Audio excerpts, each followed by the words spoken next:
Up next, a young woman is dead, and the neighbor says the killer is a window peeper. She was uncomfortable about that. She does not feel like it was a very safe place. I had no idea how this could happen. Despite the evidence, the case can't be solved. We're working on it, but we don't have any viable leads at this time. Until police find evidence their suspect had killed before. I don't think he was finished. I don't think he would have stopped.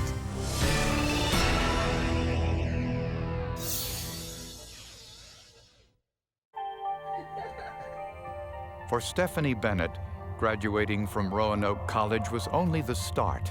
Armed with a business degree, she took a job with IBM and was anxious to finally earn some money. This was kind of her first foray into the world. She was really starting her life. She was a young woman with a lot of potential. She was excited about being on her own. But after working there for about a year, one day, she just didn't show up. She was a very responsible young woman. She was somebody that always showed up to work on time. When nobody could get in touch with her, everybody got concerned. So family members asked her apartment manager to check up on her. 911, location of your emergency. I need somebody to come down to Lakeland Drive immediately. I've got a dead person. Is the person conscious? She's dead. Stephanie was found dead on the bedroom floor.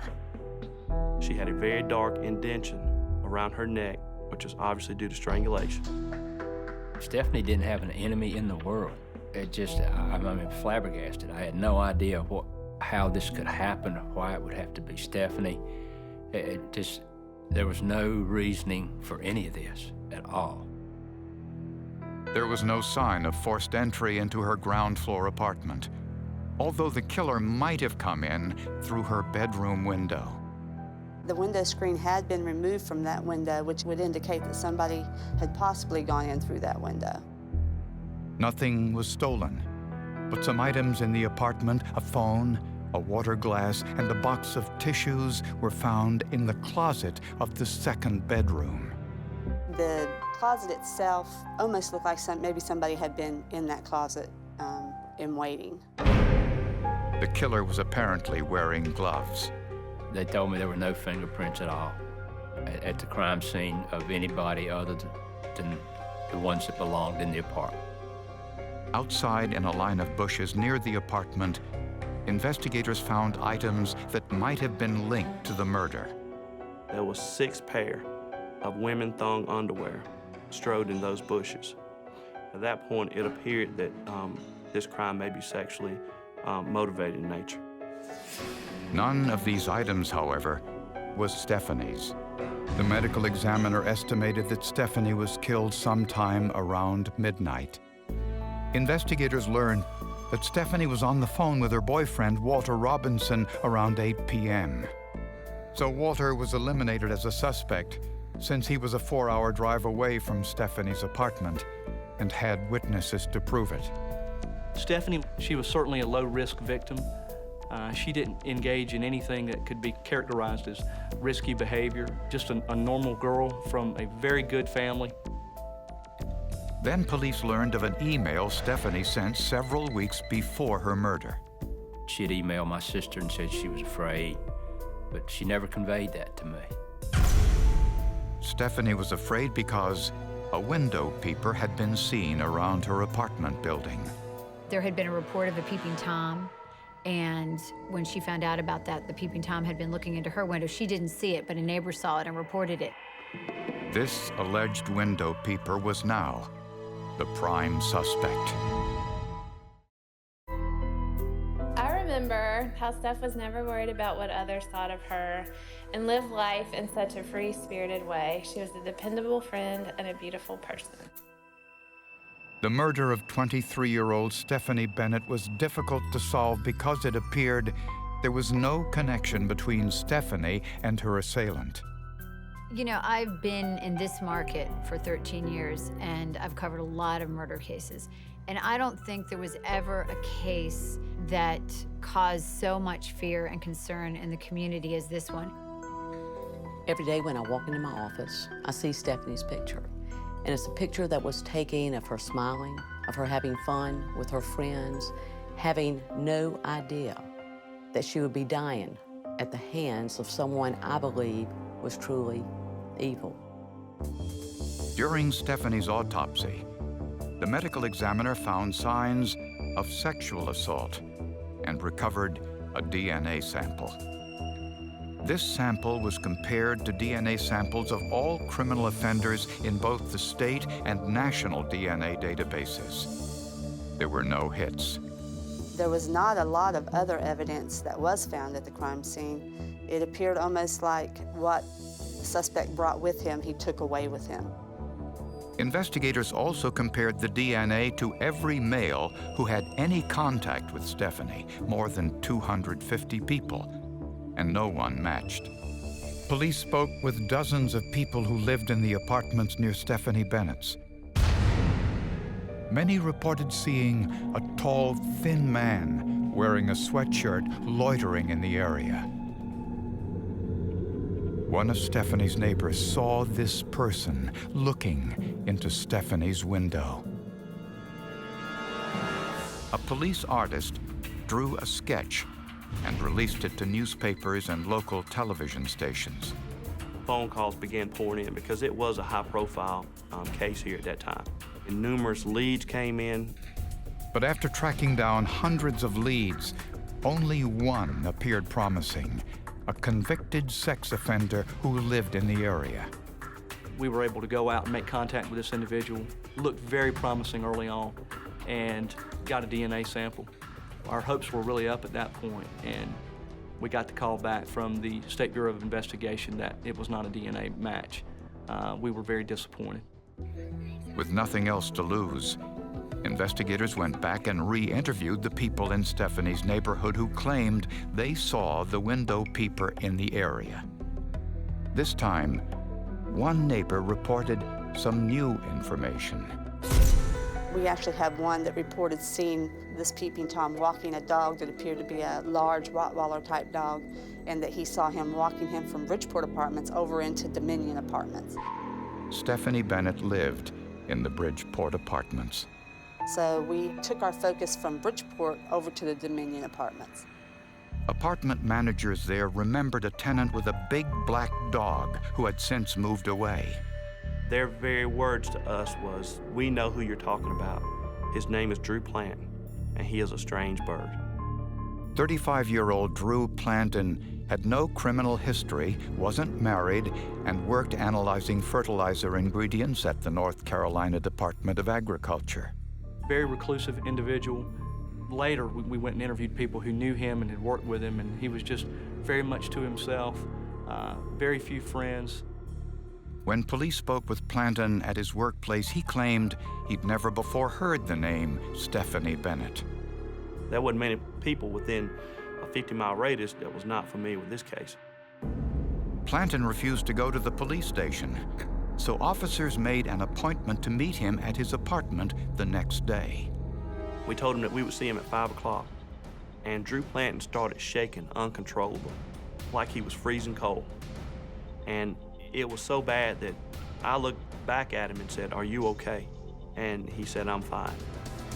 At that meeting, Planton denied any involvement in Stephanie's murder and refused to provide a DNA sample. We always said, maybe when that first person tells us no, that will be our man. But police had no evidence against Planton, and he bore no resemblance to the composite sketch, so they couldn't get a court-ordered DNA sample. For now, it appeared police had hit another dead end. Police had no probable cause to force Drew Planton to provide his DNA sample for testing. But one of their scientific experts had a suggestion. I said, well, you need to get a sample that was more intimate from him. You need to get a sample which he had touched or used, such as a cigarette butt or a toothbrush or an item of clothing, something like that. But that wouldn't be easy. It seemed Planton knew he was being followed. Surveillance was conducted on Drew Planton for a week, at work and at home, and we could not obtain any DNA from that week's worth of surveillance. Ultimately, investigators followed Planton to a restaurant. But Planton was one step ahead of them. He ate nothing but finger foods. When he would get up to go to the bathroom, he would take his straw out of his cup and put his straw in his pocket and take it to the bathroom with him. He flushed all of his napkins. For dessert, Planton ordered some banana pudding, which he ate with a fork. Finally, he picked up his fork and took 2 bites of banana pudding and then took a napkin and wiped that fork for about 5 minutes and left that fork. And of course, our undercover detectives recovered that fork. Analyst Mark BOODEE performed the analysis. I got a mixture of DNA samples, meaning there was one strong profile and there's also one weak profile on there as well. Apparently, the restaurant hadn't properly cleaned the fork. The strong profile was from an unidentified female. The weaker one, from a male, was compared to DNA from Stephanie's rape kit. The one weak profile on the fork was very similar to the profile that was found on the vaginal swabs coming from Stephanie Bennett. But this profile was so weak, it would be inadmissible in court. It was a partial match, which told law enforcement, it told me that we're on the right track. We just needed to get a good DNA sample from Drew Planton.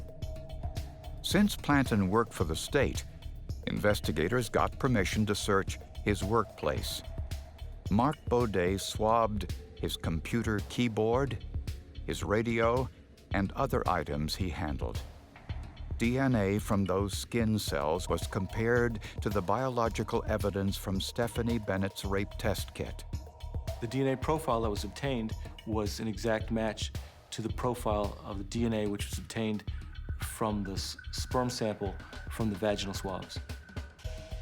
Investigators believe this DNA evidence placed Planton at the scene on the night of Stephanie's murder. Based on the evidence, investigators believe the killer broke into Stephanie's apartment through the bedroom window and waited for her in the closet.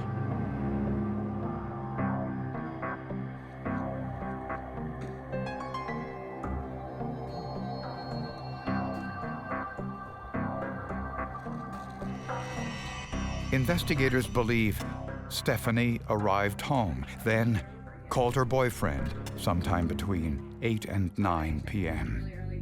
So I'll give you a call in the morning, okay? All right, love you. Bye. Prosecutors think her killer watched from the second bedroom and that Stephanie was completely unaware anyone was there.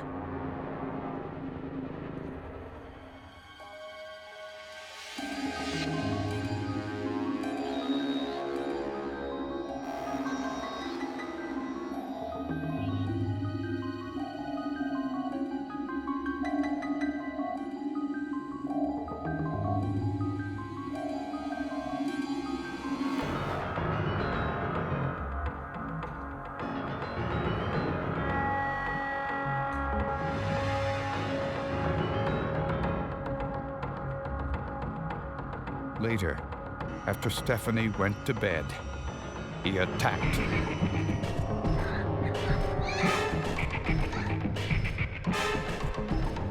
The evidence shows she was sexually assaulted and strangled to death. But the killer left valuable DNA evidence behind.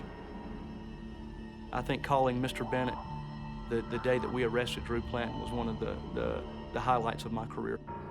When police searched Planton's apartment, they found pornography, lock-picking guides, and knives. They also found other disturbing evidence that opened the possibility that Planton may have killed before. When investigators searched Drew Planton's apartment, they found several pieces of mail addressed to a woman in Lansing, Michigan, Rebecca Huseman. The postmark was 6 years old. A background check revealed Rebecca Huseman was murdered in Lansing 6 years earlier and the case had never been solved. Coincidentally, Drew Planton was a student at Michigan State University at the time, which was also just a few miles from Lansing. Rebecca Huseman was working as a topless dancer at the time of her murder. It was something she had not planned on, but she needed the money.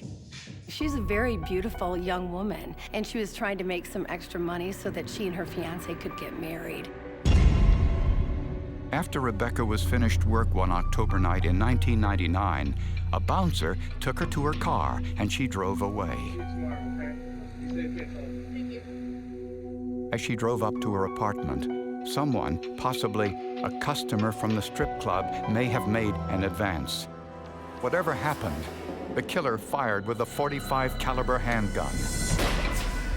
I need an ambulance. What's the problem there? My girlfriend. I just woke up and I noticed that she wasn't with me, so I go out there and she's out in her car and her door's open and I go out there and she's got blood all over her face and I can't hear a pulse or a heartbeat or nothing. The motive clearly wasn't robbery. Nothing in her vehicle had been disturbed. Rebecca's purse was still there. Robbery didn't look like to be a motive. It looked like, to me, based on some of my experience, that it was a personal crime, just because shooting somebody in the face one time. On the ground near the car was a .45 caliber shell casing. It was the only evidence at the scene. We didn't have much evidence to work with at all. We had no fingerprints, tire tracks, footwear, nothing. Everyone who worked with Rebecca said she made a point of having no personal relationships with any of the club's patrons. She would leave the club and not have anything to do with it outside of dancing there. She didn't hang out with anybody. She didn't associate with the patrons, outside of what she did there for her employment. Dozens of interviews were conducted. No clear suspects emerged. We still focused on the club, whether it was a customer or not.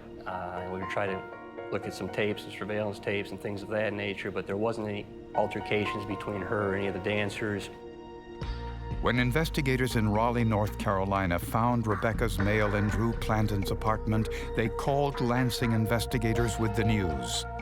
They said that if you have a .45 caliber handgun, please let me know. He says, we got two. I says, keep them. Planton's two .45 caliber guns were test-fired. Analysts were especially interested in the marks on the shell casings. Imperfections from the firing pin are imprinted on the back of the shell casing when it's fired, and the imperfections on each firing pin are unique to each one made. When the shell casing from the murder scene was compared to the shell casing from Drew Planton's gun, the results were unmistakable.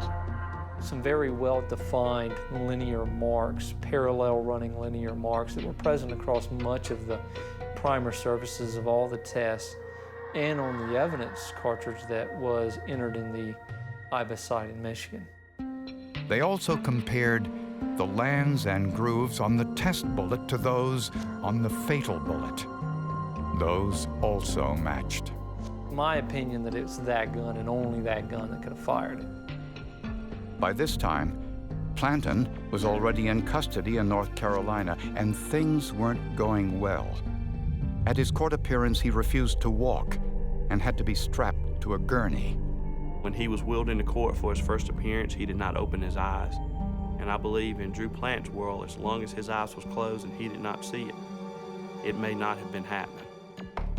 But no one will know for certain all the details in either murder.